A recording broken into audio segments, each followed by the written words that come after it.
So this summary talks about how Carlton provides Frisco with drugs for the first time, how Frisco has his first experience with sex thanks to his brother, and just how that begins his journey to becoming an adult in his mind. So on this slide it talks about how you kind of see how the relationship with their parents is. The mother is, in Frisco's mind, very controlling, but to Carlton she's just a harmless puppy. And then the father really has no control over the boys. He just lets the mother take over, and sometimes she gets fed up with this.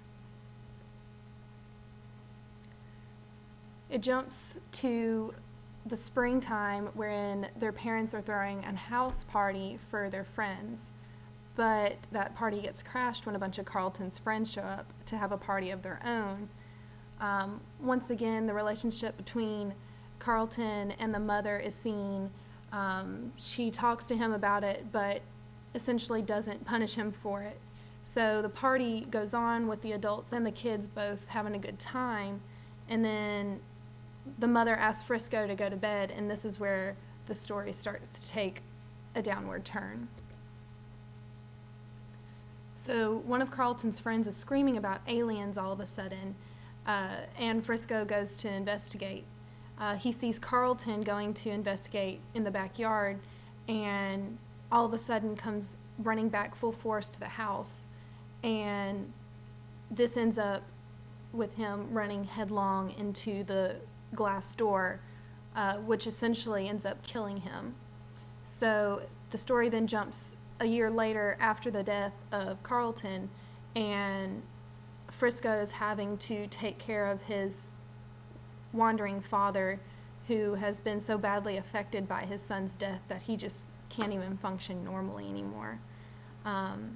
It also points out that Carlton's girlfriend ended up not being able to handle the loss well. She goes crazy and has to go get some psychological help. So two of the major elements, or one of the major elements and the main theme in White Angel is foreshadowing. And then you see the theme of love versus death. So before the reading, you're to give students a couple of minutes to skim through the text.